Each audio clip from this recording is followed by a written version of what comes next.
దర్యాప్తు జరపాలి. ఏఈ కుటుంబానికి బెదిరింపులు, మత మార్పిడిపైన విచారణ చేస్తాం. నిందితుడిని పట్టుకోవటంలో పోలీసు బృందాలు చాలా శ్రమించాయి. కాకినాడ ఎస్పీ బిందు మాధవ్. నిన్న సాదిక్ అనే యదవని నిన్న పోలీసులు మీడియా ముందు ప్రవేశపెట్టారు. ఎస్పీ బిందు మాధవ్ దీని మీద మాట్లాడారు. వాడిని తీసుకెళ్ళి కోర్టులో హాజరుపరిచి మళ్ళీ 15 రోజులు రిమాండ్ మీద తీసుకొచ్చారు. అయితే ఏం చేశాడు వీడి వెనుక ఇప్పటికే ఉగ్రవాదులు ఉన్నారు వీడి వెనక అని చెప్పేసి విజయసాయిరెడ్డి మాట్లాడిన మాటల్లో ఆంతర్యం ఏంటి? ముఖ్యంగా మత మార్పిడిని ప్రోత్సహిస్తున్నాడు జగన్మోహన్ రెడ్డి. సో అనేది విజయసాయిరెడ్డి చేసిన ఆరోపణలు నేను చెప్తున్నా. సో అటువంటప్పుడు ఈ సాదిక్ వెనక కూడా జగన్మోహన్ రెడ్డి గారు అండదండలే ఉన్నాయి, పరోక్షంగా కావచ్చు ప్రత్యక్షంగా కావచ్చు. ఈ సాదిక్ ఏం చేశాడు? సాదిక్ లాంటి ముఠా 10 మంది ఉన్నారు. వీళ్ళందరూ కూడా కొంతమంది ఆస్తులను బెదిరించుకోవడం, వాళ్ళ నుంచి బెదిరించి లాక్కోవడం చేస్తున్నారు. కాకినాడలో పెద్ద దందా జరుగుతోంది. నేను మొదటి నుంచి చెప్తానే ఉన్నా, కాకినాడలో ద్వారంపూడి చంద్రశేఖర్ రెడ్డి తాను గెలవటానికి మైనారిటీల సంఖ్యను పెంచుకునే ప్రయత్నం చేస్తున్నారు. అందులో భాగంగానే ఇవన్నీ జరుగుతున్నాయని చెప్తున్నా. ఇప్పుడు ఏంటంటే వీడిని మీరట్లో పట్టుకున్నారు, ఉత్తరప్రదేశ్ మీరట్లో పట్టుకొని తీసుకొచ్చి వాడిని ఇప్పుడు కోర్టులో హాజరుపెడితే 15 రోజుల రిమాండ్ ఇచ్చారు. అయితే జగదీశ్వర్ రెడ్డిని సైనడ్తో చంపేశాడా? ఇంజనీర్ కుటుంబం ఆస్తులపై కన్నేసే ఈ ఘాతుకం. గడ్డం తీసి ఫేక్ ఆధార్ సృష్టించిన సాదిక్. ఇక్కడ పోలీసులకి సిబ్బందికి రివార్డులట. నిందితులను పట్టుకోవడంలో పోలీసు బృందాలు బాగా పనిచేశాయంట. ఆత్మహత్య ఘటన వెలుగు చూసేసరికి నిందితుడు సాదిక్ రాష్ట్రం దాటి వెళ్ళిపోయాడు. అతన్ని పట్టుకునేందుకు ఇన్ఛార్జి ఎస్డిపిఓ అదనపు ఎస్పీ మహంతి కిషోర్ కుమార్ 6 ప్రత్యేక బృందాలను నియమించి విస్తృతంగా గాలించారు. వారికి స్థానిక ఐటీ కోర్ టీం సాంకేతిక సాయం అందించింది. ఈ నెల 22న మీరట్లోని నౌచండి పోలీస్ స్టేషన్ పరిధిలో సాదిక్ ఖాన్ అదుపులోకి తీసుకున్నారు అని ఎస్పీ తెలిపారు. ఈ బృందాల్లో ఉన్న సిబ్బందిని అభినందిస్తూ రివార్డులు అందించారు. సరే, ఓకే, ఇక్కడ అసలు విషయం చెప్దాం. సాదిక్ ఖాన్ దురాగతాలు ఒక్కొక్కటిగా వెలుగు చూస్తున్నాయి. తన భర్త జగదీశ్వర్ రెడ్డికి విషమిచ్చి సాదిక్ చంపేశాడని నూకరాజు కుమార్తె సౌజన్య చనిపోయే ముందు రాసిన లేఖ బహిర్గతమైన నేపథ్యంలో పోలీసులు ఆ దిశగా విచారిస్తున్నారు. జగదీశ్వర్ రెడ్డి నరాల సంబంధిత సమస్యతో ఇబ్బంది పడుతూ చికిత్స తీసుకుంటున్నారు. అప్పటికే సౌజన్యతో సాదిక్ సన్నిహితంగా మెలిగేవాడు. ఆమె భర్తను లేకుండా చేసి వారి కుటుంబాన్ని గుప్పెట పెట్టుకోవాలని పన్నాగం పన్నాడు. హైదరాబాద్ ఆసుపత్రిలో జగదీశ్వర్ రెడ్డి చికిత్స తీసుకుని బయటకు వచ్చిన మర్నాడే అతనికి ప్రోటీన్ పౌడర్లో సైనైడ్ కలిపి ఇచ్చినట్టుగా పోలీసుల విచారణలో బయటపడిందనే సమాచారం.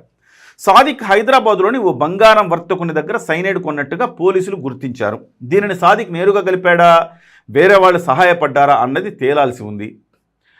సౌజన్య భర్త చనిపోయాక అతని కుమారుడు రియాన్ష్ కార్తికేయ రెడ్డి పేరిట లీగల్ హెయిర్ సర్టిఫికేట్ తీసుకోవాలని సాదిక్ ప్రయత్నించాడు. సౌజన్యని ఇస్లాంలోకి మార్చి నిఖా చేసుకోవాలని భావించాడు.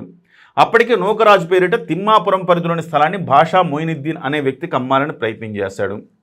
నూకరాజు కుటుంబం ఆత్మహత్య తర్వాత సాదిక్ పరారీలోకి వెళ్ళిపోయాడు. పోలీసులు అతడి ఫోటోలను సామాజిక మాధ్యమాల్లో పెట్టి ఆచూకీ తెలిపిన వారికి రివార్డు ఇస్తామని ప్రకటించారు. సాదిక్ తనను ఎవరూ గుర్తుపట్టకుండా ఉండటం కోసం గడ్డం తీసేశాడు. ఈయన సరే, ఓకే.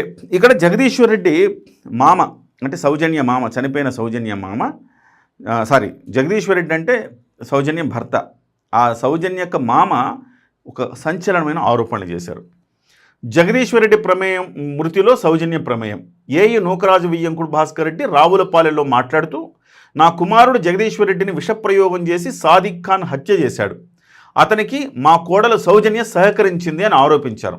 మనవడు రియాన్ష్ రెడ్డిని తనకు అప్పగించాలని పోలీసులను కోరారు. అతనిపైన విషప్రయోగం చేశారన్న సందేహం ఉందని మంగళవారం రక్త నమూనాలు సేకరించి ల్యాబ్కు పంపిస్తామన్నారు.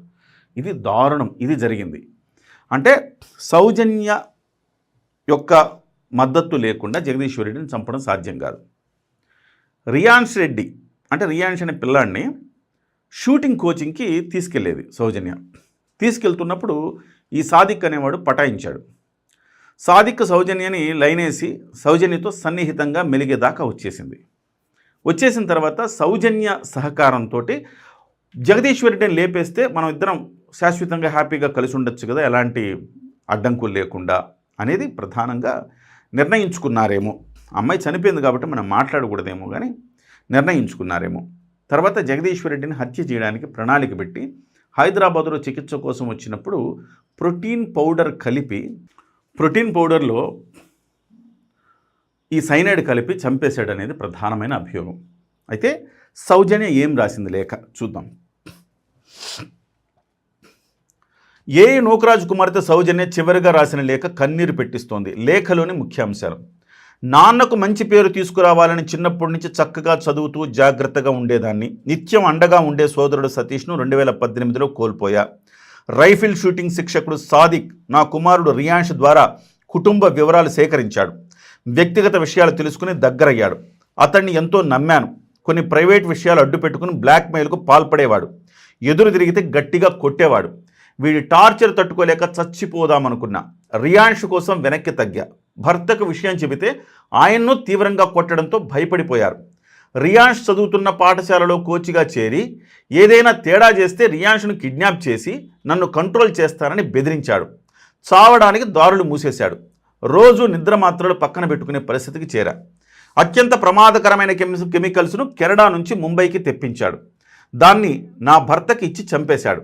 భర్త చనిపోయాక నన్ను పూర్తిగా కంట్రోల్లోకి తీసుకున్నాడు. ఇంటి తాళం నుంచి ఆస్తుల డాక్యుమెంట్ల వరకు అన్నీ అతడి ఆధీనంలోనే ఉన్నాయి. ఎస్బీఐ, ఐసిఐసిలో నా తల్లి కుమారుడి పేరిట ఉన్న స్కీమ్స్, బ్యాంకు బ్యాలెన్సు అనాథ శరణాలయాలకు ఇవ్వాలని కోరుతున్నా. వారి టార్చర్ వల్ల ప్రత్యక్ష నరకం చూశాను. 24 గంటలు వాట్సాప్ బిజినెస్లో ఉండాల్సిందే. దాని ద్వారా నా ప్రతి ఫోన్ కాల్, ప్రతి అడుగు మానిటర్ చేసేవాడు. నా బాధను వాడి ఇంటికి వెళ్ళి చెబితే అతనికి దూరంగా ఉండాలని హెచ్చరించారట వాళ్ళ ఇంట్లో వాళ్ళు. భర్తను చంపిన విషయం చెబితే తేలిగ్గా తీసుకున్నారు. అతనితో పోరాడే శక్తి నాకు లేదు. కొత్త ఫ్లాట్లో నిన్ను బంధిస్తా, తండ్రి అడ్డుస్తే అతన్ని చంపేస్తా అని బెదిరించాడు. ఈ బాధ నేను భరించలేను. నా తల్లి, తండ్రి, బిడ్డ రిస్కులో వెళ్ళిపోతున్నారు. మా అబ్బాయిని ఉగ్రవాదులకు అమ్మేస్తారని బెదిరించాడు. ఇతనికి పోలీసులతో పరిచయాలు ఉన్నాయట. నేను ఈ లేఖ రాసేటప్పుడు పెన్ను వణికింది. నేను చనిపోతే నా కుమారుడికి రక్షణ ఉండదు. అందుకే అందరం చనిపోవాలని నిర్ణయించుకున్నాం. ఇస్లాంలోకి మారాలని రోజు ఇస్లాం పుస్తకాలు చదివి నోట్స్ రాయాలని చిత్రహింసలు పెట్టేవాడు. ఇలాంటి వాళ్ల వల్ల నిజమైన ముస్లింలు ఇబ్బందులు పడుతున్నారు. ఆత్మహత్య చేసుకోవడానికి 10 రోజుల ముందు 3 రోజులు తీవ్రంగా కొట్టాడు. ఉప్పాడ సముద్రం వద్దకు తీసుకెళ్లి తోసేసి వెనక్కి లాగాడు. ఈసారి రాళ్లపై నుంచి తోసేస్తానని హెచ్చరించాడు. ఎన్ని హింసలకు గురి చేసినా చివరకు నా ధర్మాన్ని వీడలేదు. అంటే ఇక్కడ స్పష్టంగా ఒక విషయం అర్థమవుతోంది. అంటే బాధాకరమే, కన్నీరు పెట్టిస్తుంది ఆ అమ్మాయి లెటరు. కానీ ఎవరు చేసుకున్నారు ఇదంతా? ఆ అమ్మాయి చేసుకుంది. పచ్చటి సంసారాన్ని సర్వనాశనం చేసింది సౌజన్య అని చెప్పాలి. చాలా బాధతో చెప్తున్నా. సాదిక్ అనేవాడికి దగ్గరైంది. ఇది జరిగింది. భర్త బతికి ఉండగానే సాదిక్ అనేవాడికి దగ్గరైంది. దగ్గర అవడంతో వాడు బ్లాక్మెయిల్ చేయడం మొదలుపెట్టాడు. ఫోటోలు తీశాడు, వీడియోలు తీశాడు, బ్లాక్మెయిల్ చేయడం మొదలుపెట్టాడు. ప్రతిదాని ఇంకా వాడి వలలో చిక్కుకుపోయింది. వాడు ఇస్లాంలోకి మారమంటే ఇస్లాంలోకి మారాల్సిన పరిస్థితి క్రియేట్ చేశాడు. వాడు ఇంకేమైనా చేస్తాడు. ఆ అమ్మాయి ఫోటోలు పెట్టుకున్నాడు. అవసరమైతే తండ్రిని చంపేస్తా అన్నాడు, కొడుకుని చంపేస్తున్నాడు, భర్తను చంపేశాడు. భర్తను చంపిన వాడికి తండ్రిని, కుమారుని చంపడం పెద్ద కష్టం కాదుగా. సో చంపేస్తానని చెప్పాడు. ఇంతటి చిత్ర వధ చేశాడు వెధవ. ఆ వెధవని ఎన్కౌంటర్ చేయాల్సిన అవసరం ఉంది. మొదటి నుంచి నేను దీన్ని స్టిక్ అని ఉన్నా. వాడు బతకటానికి అవకాశం లేదు, అవసరం లేదు, అర్హత లేదు వాడికి ఈ భూమి మీద. కానీ సౌజన్య లాంటి అమ్మాయిలు తెలుసుకోవాల్సింది ఏంటి? మన పెద్దలు ఏం చేస్తారు? ఒకే కులంలో చూసి పెళ్ళిళ్ళు చేస్తుంటారు. ఎందుకు చేస్తారు అంటే మన వేవ్ లెంత్ సమానంగా ఉంటుంది కాబట్టి. కులం ఒకే కులంలో చేస్తారంటే వాడి కులాభిమానం లేకపోతే కుల పిచ్చోడని కాదు. ఒక వ్యక్తితో కలిసి బతకాలంటే అతనికి సంబంధించిన అతను 25 ఏళ్ళలో 30 ఏళ్ళలో వేరే ఒక దీంట్లో పెరుగుంటాడు. ఈ అమ్మాయి ఒక చోట పెరుగుంటుంది. ఇద్దరు కలిసి నడవాలంటే ప్రేమించుకున్నంత ఈజీ కాదు, కామించుకున్నంత ఈజీ కాదు. హ్యాపీగా ప్రేమించుకుని రొమాన్స్ చేసుకుని సెక్స్ చేసుకుంటే అక్కడితో అయిపోద్ది. అది ఇద్దరి మధ్య ఇద్దరు ఎమోషన్ అంతే. అది ఇద్దరు ఎమోషన్ మాత్రమే. కానీ కలిసి బతకాలంటే ఒక్క ఎమోషన్ సరిపోదు. కలిసి బతకాలంటే మన జీవన విధానం, వాళ్ళ జీవన విధానం కలవాలి. అందుకే చాలామంది ఒకే ప్రాంతంలో ఒకే కులంలో పెళ్ళిళ్ళు చేస్తూ ఉంటారు. ఎందుకు? ప్రాంతం ఈవెందో మారిపోయినా కానీ వాళ్ళ ఆచార వ్యవహారాలకి మన ఆచార వ్యవహారాలకు తేడాలు వస్తాయేమో అని. అఫ్కోర్స్ ఈ మధ్య ప్రేమ పెళ్ళిళ్ళు ఎక్కువైన తర్వాత ఇలాంటివి ప్రేమ పెళ్ళిళ్ళు ఎక్కువైనాయి, విడాకులు కూడా ఎక్కువైనాయి. మనం అబ్జర్వ్ చేయాలి. ప్రేమ పెళ్ళిళ్ళు ఎక్కువైనాయి, విడాకులు ఎక్కువైనాయి. రీజన్ ఏంటంటే కలిసి బతకలేక. ఒక అమ్మాయి, నాకు తెలిసిన అమ్మాయి, ఒక క్రిస్టియన్ని పెళ్లి చేసుకుంది. అంటే ఒక ఎమోషనల్గా బ్లాక్మెయిల్ చేస్తారు, ఎమోషనల్గా అట్రాక్ట్ చేస్తారు. అప్పుడు ఆ ఎమోషన్లోకి వెళ్ళిపోయి ఆ అబ్బాయిని పెళ్లి చేసుకున్నాక నిత్యం వాళ్ళ ఇంట్లో ఈ అమ్మాయి చిన్నప్పటి నుంచి హిందుత్వంలో పెరిగింది. ఇక వాళ్ళ ఇంట్లో నిత్యం ప్రతి ఆదివారం పూట ఈ ప్రేయర్లు జరిగేవి. ఈ అమ్మాయి తట్టుకోలేకపోయేది. హిందూ పండుగలకు దూరం చేశాడు. ప్రేయర్లు జరిగాయి. ఏం జరిగింది? చివరికి ఘర్షణ జరిగి జరిగి జరిగి విడిపోవలసి వచ్చింది. చివరికి ఆ అమ్మాయికి ఒక పాప ఉంటే ఆ పాప ఏం జరిగింది? ఆ పాప ఇప్పుడు తండ్రి లేని పాపగా మారిపోయింది. ఇంకోసారి ఆ అమ్మాయి ఇంకో పెళ్లి చేసుకుంటే కూడా ఆ తండ్రి వస్తాడు రాడు. సో కాబట్టి ఒక ఘర్షణాత్మకంగా విడిపోయినప్పుడు తండ్రి దూరం అయిపోతాడు పిల్లలకు కూడా ఆటోమేటికల్లీ. అంటే మనం అర్థం చేసుకోవాల్సింది ఏంటంటే పెద్దలు ఊరికే చెప్పరు. ఒకే కులం కాకపోయినా ఒకటే రకమైన జీవనశైలి కలిగిన వాళ్ళని చేసుకుంటే ఇబ్బంది లేదు. నేను కులం గురించి చెప్తున్నానంటే ఒకే కులం చేసుకోవాలి అంటే కులం గురించి నేనేదో పర్టికులర్ చెప్తున్నాను కాదు. ఈవెన్ హిందువులను పెళ్లి చేసుకున్నా పర్లే, ఎంతో కొంత వ్యత్యాసం ఉంటుంది అంతే. అలాగే హిందువుల్లో ఈ ప్రాంతం వాళ్ళు ఒక రాయలసీమ వాళ్ళు ఉత్తరాంధ్ర వాళ్ళను గోదావరి వాళ్ళను చేసుకున్నా పర్లే, కొంచెం వ్యత్యాసం ఉంటుంది అంతే. అడ్జస్టబుల్, అవన్నీ కూడా అడ్జస్టబులే. హిందువులు చేసుకుంటే అడ్జస్టబుల్. హిందువులు ముస్లింలను చేసుకున్నా క్రిస్టియన్లు చేసుకున్నా అడ్జస్టబుల్ కాలేరు. అటువంటిప్పుడు ప్రేమించినప్పుడు ఉండే ఎమోషను పెళ్లి చేసుకున్న తర్వాత జీవనంలో ఉండదు అది. ఇప్పుడు వాడు ఏం చేశాడు? ఈ అమ్మాయి ఏం చేసింది? శారీరకంగా వాడికి దగ్గరైంది. అంటే దగ్గర అవ్వడం అంటే అదే కదా, ప్రైవేట్ వీడియోలన్నీ చూపించి బెదిరించాడంటే ఏంటి అర్థం దానికి? సో శారీరకంగా దగ్గరైంది, భర్త ఉండగానే దగ్గరైంది, వాడి మాయలో పడింది. వాడు చిత్రవధ చేస్తాడు, ఇక ఆటోమేటికలీ చేస్తాడు. నువ్వు చిత్రవధ అనుభవించాల్సిందే, చేస్తాడు. బంగారం లాంటి కుటుంబాన్ని సర్వనాశనం చేసుకుంటానికి హేతు వాడు ఒక దుర్మార్గుడు అని తెలియక సౌజన్యం చేసింది. ఎవరైనా అమ్మాయిలు గుర్తుపెట్టుకోవాలి, ఎస్పెషల్లీ హిందువుల అమ్మాయిలు గుర్తుపెట్టుకోవాలి. జిహాద్ లాంటి కశ్మీర్ ఫైల్స్ లాంటి సినిమాలు చూడండి మీరంతా. సో జాగ్రత్తగా ఉండి. అందరు ముస్లిమ్స్ నేను అంటలా, చాలామంది మంచి ముస్లిమ్స్ నాకు ఫ్రెండ్స్ ఉన్నారు, మంచి వాళ్ళు ఉన్నారు. వాళ్ళలో ఎలాంటి భేదభావనలు ఉండవు. ఇందాకే ఒక వ్యక్తి, నాకు తెలిసిన వ్యక్తి, ఈ స్వాముల్ని పిలిచి భోజనం కూడా పెట్టాడు, అయ్యప్ప స్వామిని పిలిచి. సో అలాంటి చాలా మంచివాళ్ళు, భారతీయత కలిగిన వాళ్ళు, హృదయమంతా భారతీయత, భరతమాతను నింపుకున్న వాళ్ళు అనేక మంది హిందువులు క్రిస్టియన్స్ ఉంటారు, వాళ్ళ గురించి కాదు.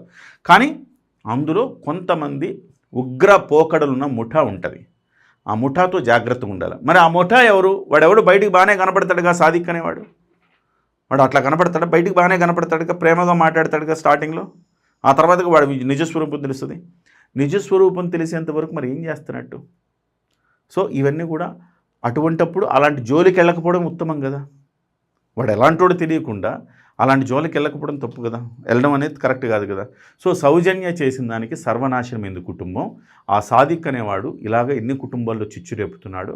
వాడిని మాత్రం సంసారానికి పనికి రాకుండా చేయాలి ఫస్ట్ థింగ్.